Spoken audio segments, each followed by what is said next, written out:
신들러스 리스트라는 영화가 있었습니다. 아시나요? 예, 예전에 나온 영화인데 이 영화는 스티븐 스필버그 감독이 실화를 바탕으로 만들었다는 아주 우리의 마음을 따뜻하게 만드는 그런 휴먼 드라마입니다. 이 영화의 얘기는 2차 대전이 한창이던 1939년도에 나치 독일의 점령지였던 폴란드로 이주한 사업가, 독일의 사업가죠. 오스카 신들러라는 사람을 중심으로 전개가 됩니다. 이 사람은 나치와 결탁을 해서 임금을 줄 필요가 없는 그런 유대인들을 자신 공장의 그 직원으로, 인력으로 이용을 합니다.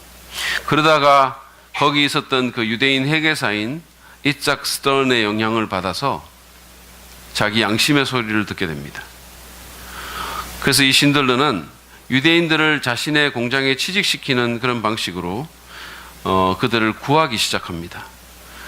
이 영화의 제목인 신들러스 리스트는 주인공 신들러가 유대인을 안전한 곳으로 도피시키기 위해서 작성했다는 9개의 명단을 말합니다. 거기에는 1100명의 유대인들의 이름이 쓰여 있었다고 하죠. 그래서 신들러의 리스트에 있었던 유대인들이 처참한 전쟁 가운데서 나치의 핍박 가운데서 구원을 받게 됐다는 그런 이야기입니다. 신들러만 리스트를 갖고 있는 게 아니고 제 아내인 문현숙도 리스트를 갖고 있어요. 거기에는 우리 사랑믿는 교회 청장년들의 이름이 빼곡하게 적혀져 있습니다.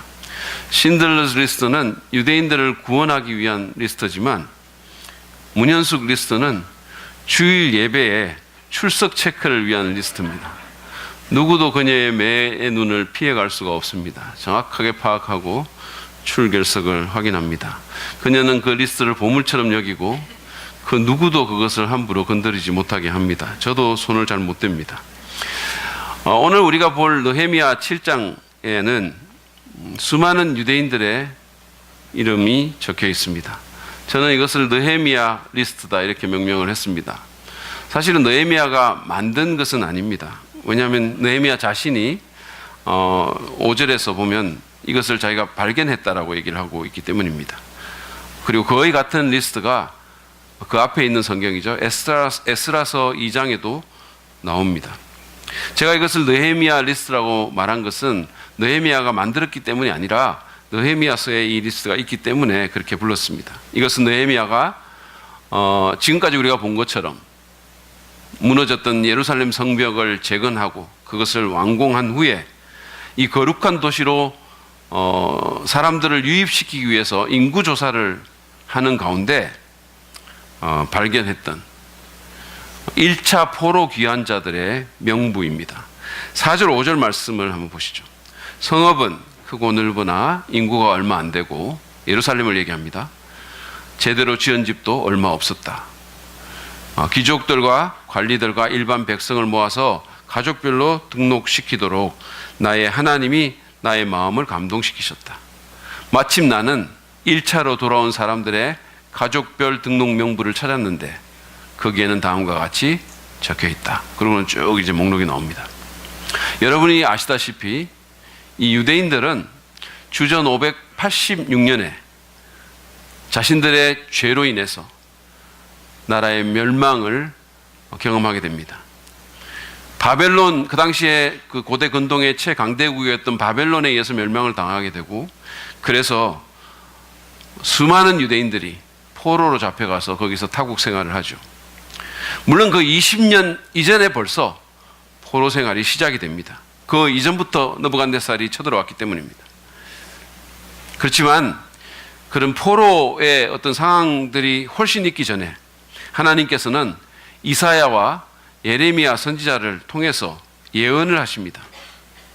고레스라는 페르시아의 왕이 일어나게 될 것이고 그가 바벨론을 멸망시키고 포로들을 자기 나라로 돌려보낼 것이라고 그런 예언을 하시죠. 그래서 주전 538년 또는 7년에 스룹바벨을 필두로 해서 5만여 명의 유대인들이 귀환을 하게 됩니다. 그리고 그 후에 2차 귀환이 있게 되고 또 3차 귀환이 있게 됩니다. 그런데 이 리스트는, 느헤미야서 7장에 기록된 이 리스트는 제일 먼저 돌아온 유대인들의 명부인 겁니다. 6절에서 7절 말씀을 보시죠. 제가 읽겠습니다. 바벨론 왕 느부갓네살에게 사로잡혀 바벨로니아로 끌려간 사람들 가운데서 많은 사람들이 바벨로니아 각 지방을 떠나 제 고향 땅 예루살렘과 유다로 돌아왔다. 그들은 스룹바벨과 예수아와 느헤미야와 아사랴와 라아마와, 여기 느헤미야는 다른 느헤미야입니다. 나하마니와 모르드게와 빌산과 미스베렉과 니거웨와 느훔과 바하나가 돌아올 때 함께 돌아왔다. 이스라엘 백성의 명단의 수는 다음과 같다. 그러고는 쭉 이름들이 나옵니다. 저는 사실은 이 본문을 두고 좀 고민을 좀 했습니다. 먼저는 이걸 설교를 해야 돼 말아야 돼 라는 거였어요.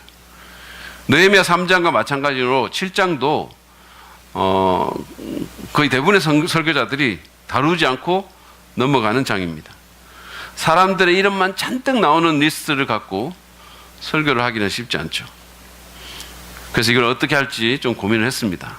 그러다가 이것도 하나님 말씀인데 뭔가 주시는 교훈이 있겠지 싶어서 말씀을 공부하고 묵상을 했습니다.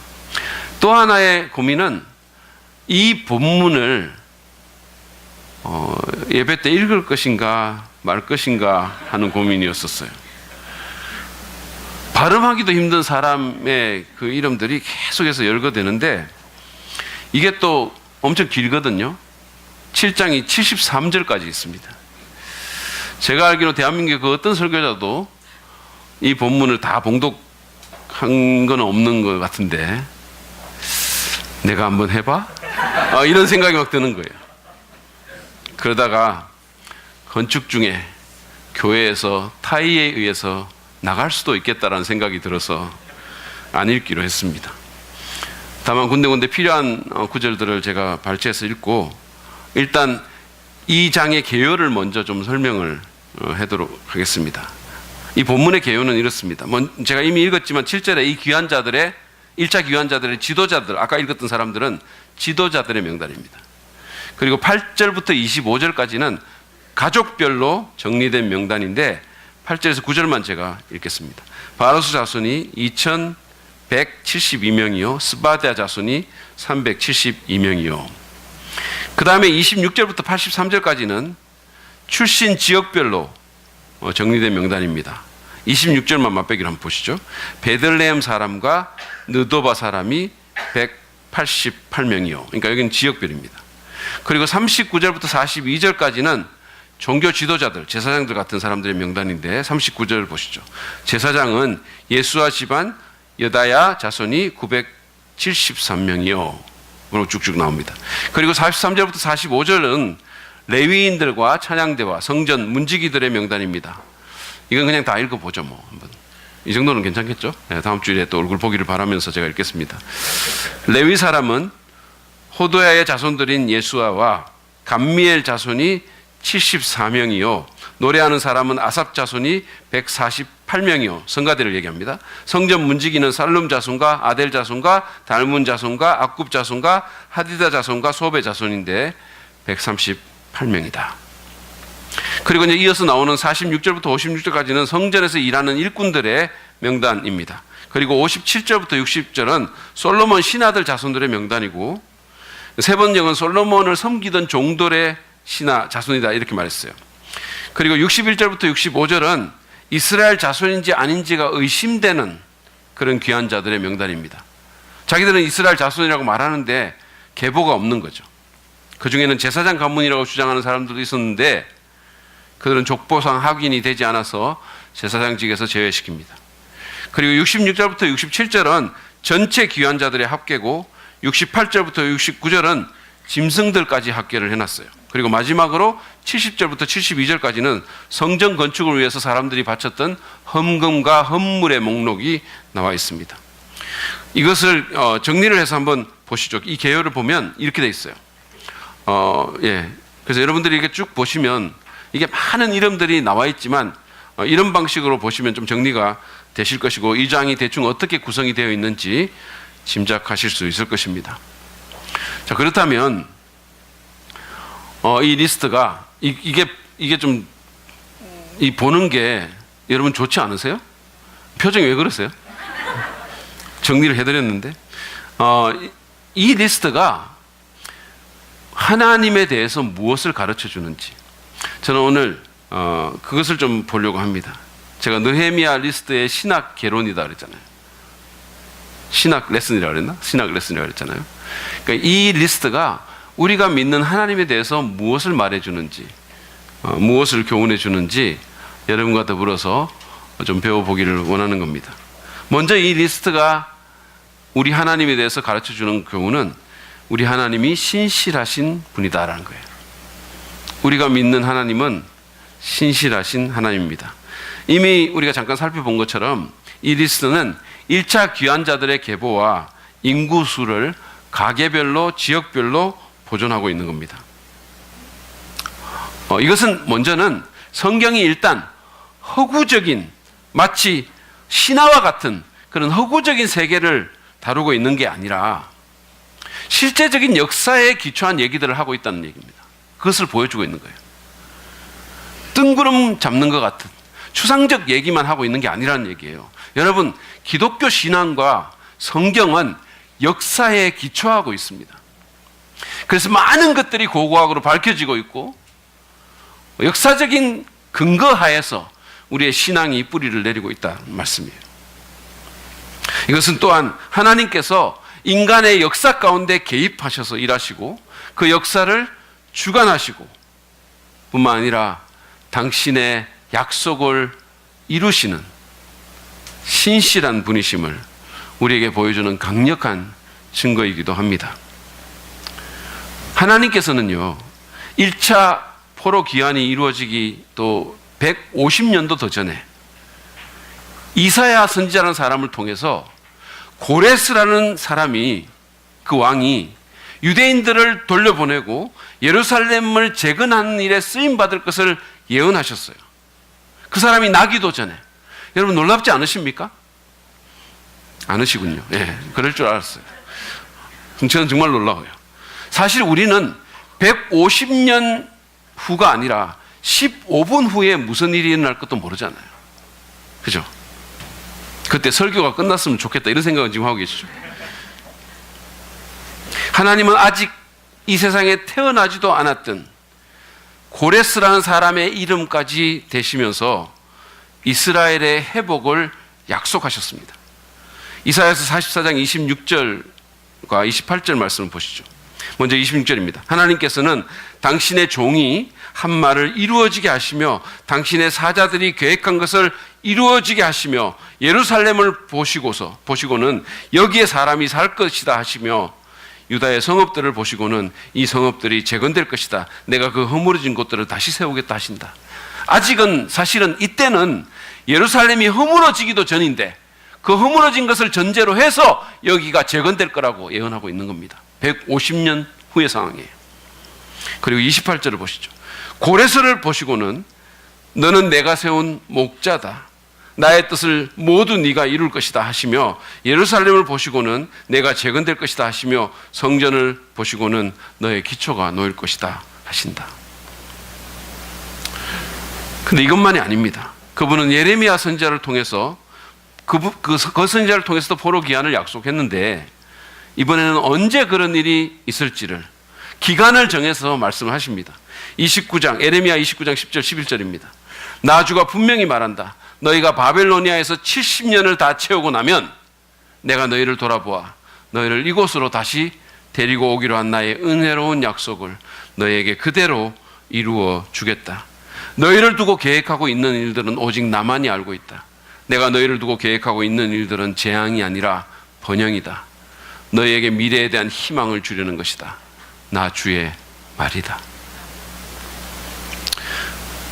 하나님의 약속대로 모든 일들이 착착 이루어지고 있습니다. 놀랍게도 이 리스트는 하나님께서 당신의 이 약속들을 얼마나 신실하게 지키시는 분인가를 우리에게 너무도 잘 보여줍니다. 여러분, 우리가 믿고 섬기는 하나님은 신실하신 분이십니다.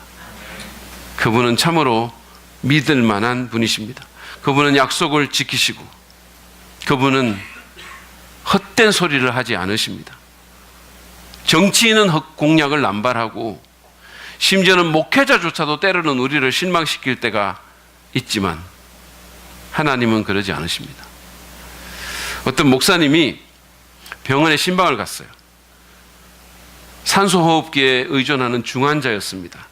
가족들이 침상 옆에 서 있는데 목사님이 그 환자 머리 쪽으로 다가갔어요.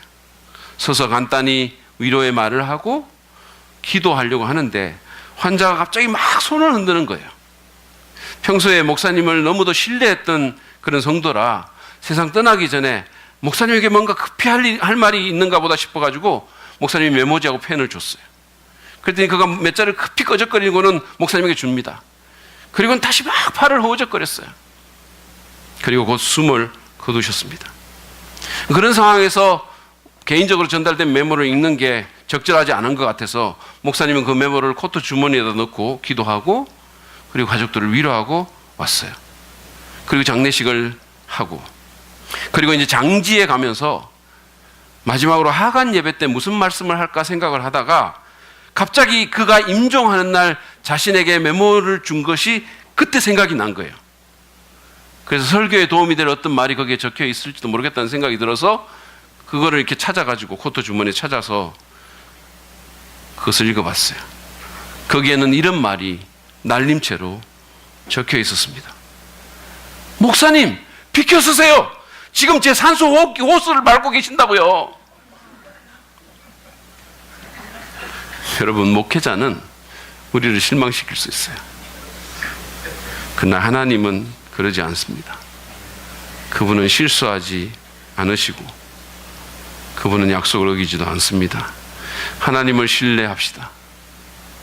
비록 상황이 어렵다 하더라도 때로 잘 느껴지지 않는다 하더라도 그분은 약속하신 대로 우리와 함께 하시고 우리를 위해 일하고 계심을 믿으시길 바랍니다. 나치 강제 노동 수용소의 벽에 이런 글이 적혀 있었다고 합니다. 나는 햇빛이 비치지 않을 때에도 태양이 있다는 것을 믿는다. 나는 사랑을 느낄 수 없을 때에도 사랑이 있다는 것을 믿는다. 나는 하나님이 침묵하실 때에도 그분이 계신다는 것을 믿는다. 그렇습니다. 그분은 언제나 계시고 언제나 믿을 만한 분이십니다. 내가 그것을 느끼든 느끼지 않든 그분은 언제나 계시는 분이십니다. 저는 제가 37년 전에 예수님을 믿었는데 이 하나님을 믿기로 결정한 것이 얼마나 잘한 결정인지 정말로 감사하게 생각하고 있어요. 내가 만약에 이 하나님을 안 믿었으면 내가 뭐를 믿고 살았을까 그런 생각이 들어요. 저는 37년간의 신앙생활을 통해서 하나님이 얼마나 신실하신가를 배웠고 지금도 그러고 있습니다. 여러분, 하나님은 정말로 믿을 만한 분이십니다.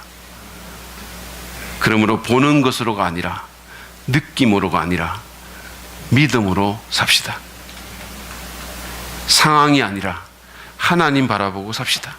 우직한 믿음으로 거침없는 신뢰로 하나님께서 약속하신 그곳을 향해서 꿈 너머의 꿈을 향해서 나아가는 우리가 되기를 바랍니다. 두 번째로 이 목록은 우리가 믿는 하나님이 은혜로우신 분임을 또한 우리에게 가르쳐 줍니다. 이 느헤미야 리스트에는 성전 막 일꾼이라고 표현한 그 사람들의 계보가 포함되어 있어요.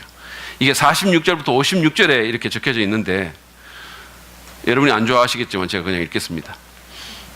성전 막 일꾼은 시아 자손과 하수바 자손과 딥바웃 자손과 게르스 자손과 시아 자손과 앞에서는 시하고 지금은 시아예요.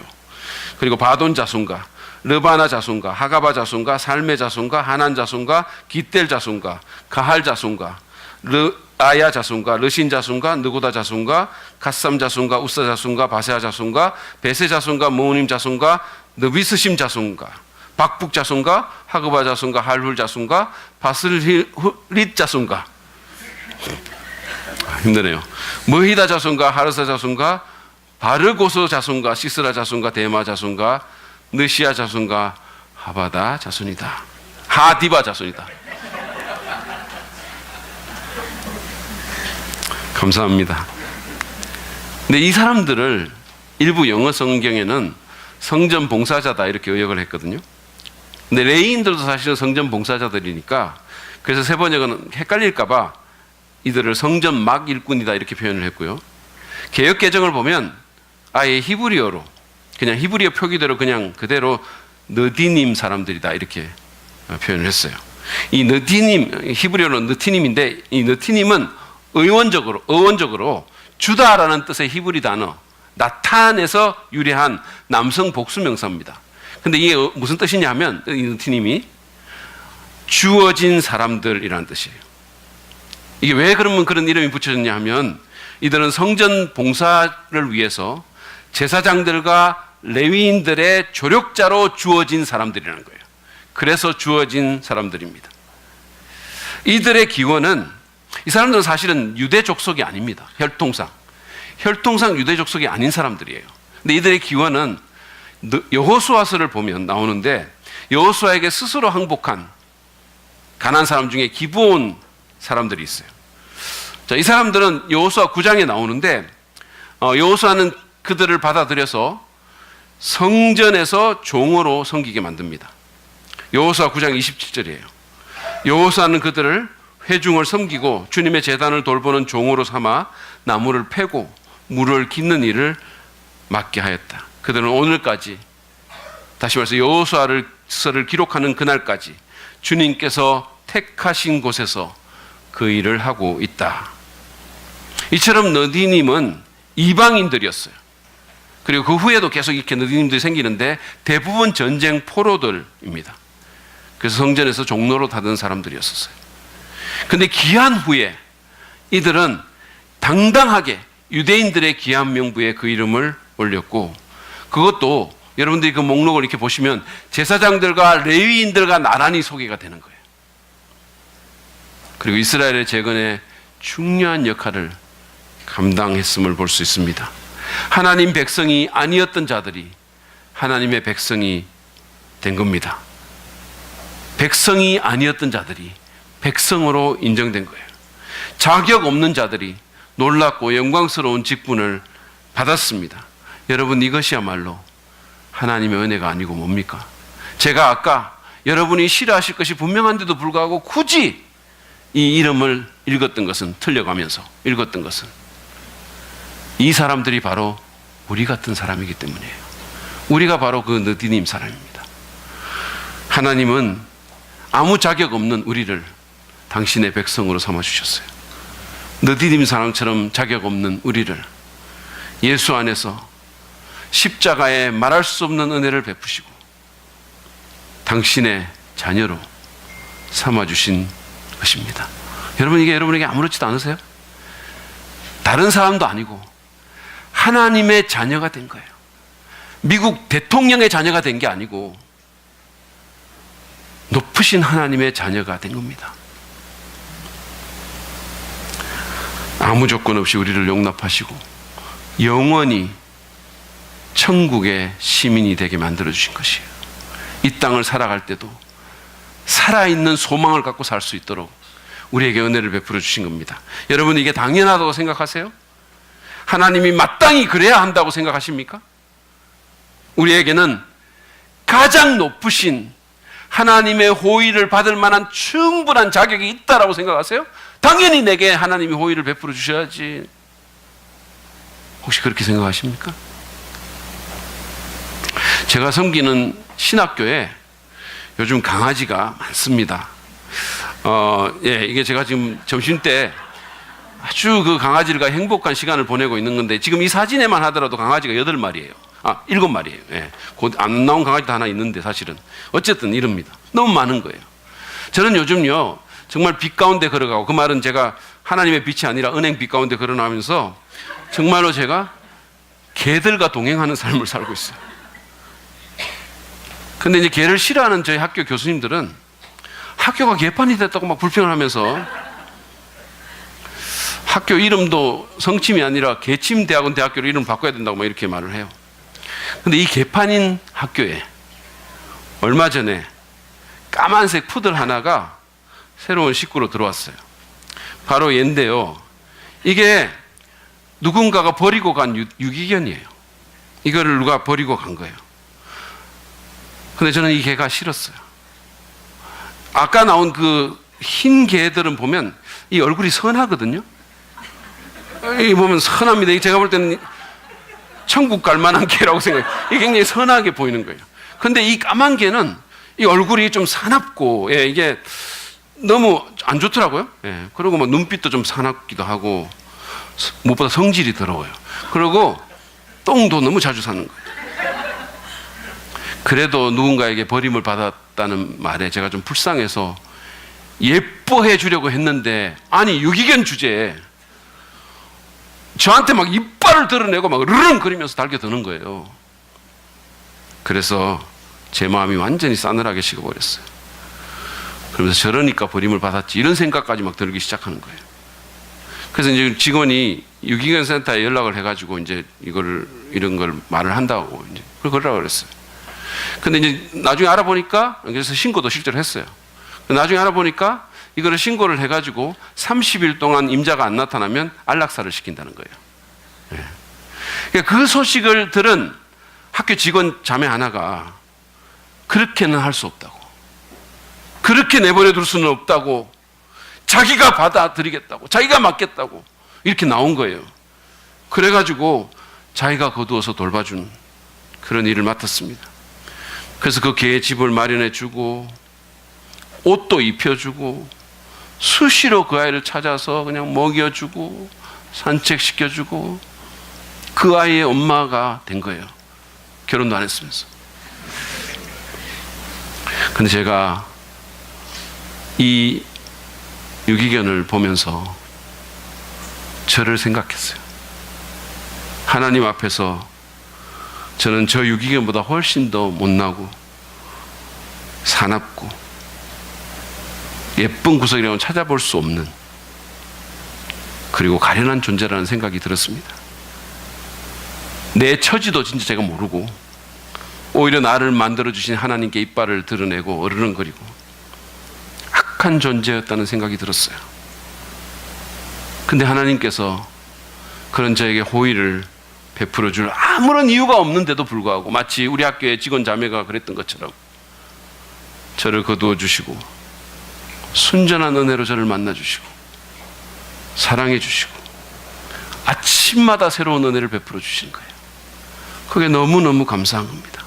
여러분, 저는 하나님의 은혜가 너무 감사해요. 날이 갈수록 더 소중하고 날이 갈수록 이 은혜가 더 영광스러운 거예요. 정말로 찬송가 가사처럼 은혜 없이는 살아갈 수가 없는 거예요. 제가 오늘 아침에도 교회에서 기도하고 집에 가는데, 찬양을 들으면서 가는데 하나님의 은혜가 너무 감사한 거예요. 그래서 그 은혜에 제가 압도당했어요. 눈물이 나는 거예요. 제가 군대에 있을 때 이유 없이 제게 호의를 베풀어진 상관이 있었어요. 저는 그 사람의 호의 때문에 삭막한 군대에서 살아갈 힘과 용기를 얻었어요. 그 호의가 제게 기쁨을 줬습니다. 그냥 이유 없이 저를 좋아해 주는 거예요. 여러분, 사람의 호의가 그렇다면 하나님의 은혜는 얼마나 더 그렇겠습니까? 생각해 보시기 바랍니다. 여러분 어떠신가요? 자기의 아들을 십자가에 죽이면서까지 우리를 사랑하신 그 맹렬한 사랑, 그 열정적인 사랑으로 나를 받아주신 하나님의 그 은혜 감사하지 않으십니까? 여러분, 감사합시다. 하나님의 은혜를 언제나 기억합시다. 사실은 이 은혜는 세상에 어떤 것보다 더 좋은데, 어떤 것보다 더 귀한 것인데, 어떤 돈을 주고도 살 수 없는 건데, 우리가 이 은혜를 하찮게 여길 때가 얼마나 많은지 모르겠어요. 아침마다 새로운 은혜를 사모합시다. 여러분, 예수 믿는다는 우리가, 안 믿는다면 괜찮아. 우리가 예수를 안 믿는 사람이면 그런데, 예수 믿는다는 우리가 우리 마음속에 하나님의 은혜가 없으면 그것만큼 더 비참한 일이 어디 있겠습니까?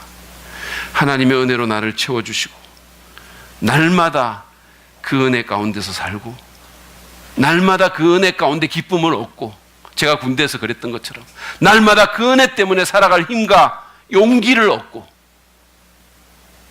날마다 은혜의 보좌로 나아가는 저 여러분 되기를 바랍니다. 오늘 이 목록은 마지막으로 하나님에 대해서, 하나님은 사람들을 중요하게 여기는 분이심을 또한 우리에게 가르쳐 줍니다. 오늘 이 리스트는요, 하나님의 인류 구원 프로그램에서 그 전환기 때 작성된 겁니다. 이스라엘을 심판하기 위해서 하나님께서 도구로 쓰셨던 바벨론 제국은 멸망을 했고, 이제 페르시아라는 새로운 제국이 역사의 무대에 등장했습니다. 인류 구원 프로그램의 새로운 챕터가 시작이 된 것입니다. 이제 하나님께서는 인류 구원의 위대한 계획에 있어서 다음 단계를 밟기를 원하십니다. 그러기 위해서 그분이 하신 게 무엇이었을까요? 그분은 일단에 유대인들을 불러서 바벨론을 떠나서 자신들의 고향 땅으로 돌아가라고 하셨어요. 그리고 그 부르심의 믿음으로 응답한 사람들이 바로 이 리스트에 나오는 사람들입니다. 무슨 대단한 사람들이 아니라 포로로 끌려간 타국에서 하루하루 힘겹게 살아가던 그냥 평범한 일반 사람들이에요. 아니, 어쩌면 평범보다 더 못한 사람들이었었어요. 하나님은 이런 사람들을 불러서 하나님의 나라 이스라엘을 재건하는 위대한 하나님의 역사에 참여하게 해주신 겁니다. 그래서 하나님께서 사람들을 얼마나 중요하게 여기시는가를, 소중하게 여기시는가를 잘 보여줍니다. 사실 그분은 굳이 이렇게까지 안 하셔도 됩니다. 천사들을 얼마 보내서 성전 그냥 재건하라고 시키면 돼요. 천사들은 능력도 더 있고 말도 더 잘 듣습니다. 아마 금방 하나님의 뜻대로 완벽하게 그것을 이루었을 거예요. 거기 비해서 사람들은 능력도 별로 없으면서 고집 세고 자존심 내세우고 생각 많고, 그리고 말은 또 죽으라고 안 듣잖아요. 어떤 목사님이 교인 때문에 어려움을 많이 겪고는 사람만 없으면 목회할 만한데 이런 말을 하시더라고요. 어느 정도 이해가 가기도 해요. 저를 포함해서 사람이란 존재가 참 쉽지 않아요. 쉽지 않습니다. 제가 요즘 개들과 좀 지내다 보니까 왜 오늘날 많은 사람들이 동료 인간들보다는 개를 더 좋아하는지 그게 좀 이해가 가는 거예요. 그래서 개 목회를 하면 더 잘할 수 있겠다. 개 목사가 될까? 여러분, 사람 쉽지 않습니다. 사실은 그렇게 말하고 있는 제가 참 어려운 사람이에요. 여러분 잘 모르시죠? 우리 집 사람한테 물어보세요. 그런데도 하나님은 끊임없이 인내하시고, 사실은 이 사람들도요, 하나님이 부르신 그 귀한 자들, 이 유대인들도 하나님이 계속 인내하시는 거예요. 못하겠다 그러고 중간에 그만두고 그 일은 돌아보지도 않고 자기들 집만 꾸미고, 그럼에도 불구하고 하나님 계속해서 선지자들과 지도자들을 보내주시고 그들에게 격려를 아끼지 않으시고 그들과 함께 이 일을 이루기를 원하셨던 거예요. 그들을 굳이 동역자로 삼기를 원하셨던 겁니다. 왜냐하면 하나님께서 사람들을 소중하게 여기시는 분이기 때문이에요. 하나님께서 저와 여러분 같은 평범한 사람들을 부르셔서 당신의 위대한 일에 쓰기 원하신다는 사실이 여러분 감격스럽지 않으십니까? 이번 남북 정상회담 가운데서 눈에 띄는 사진이 하나 있었는데, 그것은 우리나라 국정원장이 눈물을 훔치는 장면을 찍은 사진이었어요. 일국의 정보기관 책임자가 너무 감성적이라는 그런 것도 있고, 감격에 눈물을 흘리기에는 아직 너무 이르다는 그런 비판도 있지만, 그냥 한 사람의 개인으로서 이해를 하자면 그는 아마도 자신이 이런 역사적인 일에 쓰임받는 사실에 너무 가슴이 벅차서 자기도 모르게 눈물이 차오르지 않았을까? 그런 생각이 들었어요. 여러분, 한 나라의 일에 쓰임받는 것이 이렇게 감격스럽다면 하나님 나라의 일에 쓰임받는다는 것이 얼마나 더 그래야 하겠습니까? 그것도 우리 같은 평범한 사람들이 그 위대한 일에 생각해 보시기 바랍니다. 찬송가에 보면요, 주 내게 부탁하신 일 천사도 흠모하겠네라는 가사가 있어요. 천사가 부러워하고 사모하는 일, 천사가 복음을 전하고 교회를 세우고 예수의 이름으로 사람들을 섬기고 하나님 나라를 확장하는 이 큰 일을 주님이 우리 같은 부족한 사람에게 맡겨주셨으니 얼마나 감사해야 하겠고 얼마나 이 일에 열정적으로 임해야 하겠습니까? 오늘도 하나님께서는 우리를 쓰시기 위해서 우리에게 믿음으로 우리의 바벨론을 떠나서 당신을 따르라고 우리를 부르십니다. 그 무엇보다 가치 있는 그 일에 대가를 지불하고 헌신하라는 거예요. 여러분, 이 리스트에 나온 사람들이 자기들이 살던 바벨론 땅을 떠나서 하나님께서 가라고 하신 그곳에 가려고 할 때 그 모습을 한번 상상해 보시기 바랍니다. 그게 쉬웠겠어요? 그들이 치러야 할 대가가 어땠겠는지 한번 생각해 보십시오. 여러분, 바벨론은 그 당시에 세계에서 최고로 발전한 곳이었어요. 그리고 그곳은 이미 그들에게 제2의 고향으로 되었을 안전한 곳이었습니다. 온 가족을 데리고 그곳을 떠나야 한다는 것이 그들에게 얼마나 힘들었을까요? 4개월이나 가야 하는 여행은 또 얼마나 위험했으며 목적지인 예루살렘은 또 어떤 황폐한 곳입니까? 그 완전 폐허가 된 곳이 아무것도 없는 거예요. 지금 우리 송정지구에 이사 가라고 해도 잘 안 가려고 하거든요. 거기 뭐 없다고. 완전히 폐허해요. 완전히.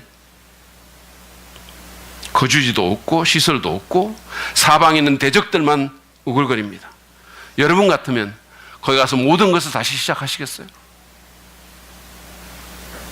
결코 쉬운 일이 아닙니다. 그들은 아마 목숨을 걸고 이 대열에 합류했을 겁니다. 자기들을 부르시는 하나님만을 신뢰하면서 믿음으로 나아가지 않았을까요? 여러분, 하나님의 위대한 일에 쓰임받는 것은 감격적인 일임에 틀림이 없지만 그러나 그 일은 아무 대가 없이 되지는 않습니다. 사실은 어떤 가치 있는 일도 대가를 지불함이 없이 되는 일은 없어요. 이제 하나님께서 우리를 귀하게 보시고 당신의 일에 우리를 불러주십니다. 그냥 놔두면, 여러분 생각해 보세요. 그냥 하나님께서 안 그래도 되거든요. 그냥 놔두면 그냥 하찮게 사라지고 말 우리의 얘기들을 이 땅에서 그냥 흔적도 없이 그냥 하찮은 얘기로 없어지고 말 그 우리의 얘기를 하나님의 영원한 이야기 속으로 편입시키기 위해서 그분이 우리를 부르시는 거예요. 그래서 우리를 천사도 흠모할 하나님 나라의 일로 부르시는 겁니다. 여러분의 안전지대를 떠나서 주님이 불러 하라고 하시는 일을 하지 않겠습니까? 무너진 것들을 다시 세우고 하나님 나라의 건설에 헌신하지 않겠습니까? 우리의 인생, 이 소중한 인생, 한 번밖에 안 사는 이 인생을 영원히 남을 수 있는 위대한 일에 한번 투자하지 않겠습니까? 그냥 몇십 년만 지나가면 없어지고 말 그런 하잘것없는 인생을 살지 않고 하나님 나라의 이야기를 여러분의 삶으로 써내려가지 않겠습니까? 여러분이 아무리 평범이하건 그 상관없어요. 중요한 것은 지극히 특별하신 하나님이 여러분을 중요하게 여기시고 여러분을 붙드시고 여러분을 통해서 위대한 일을 이루기를 원하신다는 겁니다. 그러므로 여기 이 리스트의 귀한 자들처럼 믿음으로 주님의 부르심에 응답합시다. 그러면 여러분은, 저는 지금은 사실은 그 의미를 다 헤아리기도 힘든 하나님의 큰 역사에 우리가 참여하게 될 것이고 영원한 하나님의 리스트에 그 이름을 올리게 될 것입니다. 영원히 없어지지 않을 사람을 세우는 일에 우리가 쓰임받게 될 것입니다. 오늘 우리는 느헤미야 7장의 리스트를 통해서 우리가 믿는 하나님이 참으로 신실하시고 은혜로우시고 사람들을 중요하게 여겨 당신의 일에 불러 쓰시는 분이심을 배웠습니다. 이제 말씀을 맺으면서 오래전에 제가 들었던 짧은 경구 하나를 나누겠습니다. 그것은 바로 신학은 예배로 이어져야 한다는 거예요. 하나님에 대한 생각은 또는 지식은 예배로 이어져야 한다는 거예요. 이것은 오늘의 신학 레슨도 마찬가지입니다. 우리는 오늘 우리가 들었던 그리고 우리가 배웠던 그 하나님을 단순히 이론으로만 아는 것이 아니라 그냥 하나의 지식으로만 내 안에 넣는 것이 아니라 살아계신 그 하나님의 그 아름다움과 위대하심과 그 은혜에 압도당하며 그분을 예배하며 그분을 섬겨야 할 것입니다. J.R. 페크라는 옥스퍼드 출신의 신학자가 쓴 하나님을 아는 지식이라는 책이 있습니다. 너무 좋은 책이에요. 모든 클래식입니다. 제가 예전에 이 책을 읽었을 때가 생각나요. 저는 이 책을 읽고 마음이 뜨거워졌고 하나님을 경배하고 싶어졌고 그분을 더 따르고 싶어졌어요. 하나님에 대한 올바른 지식은 그냥 지식만으로는 남지 않고 그래서도 안 됩니다.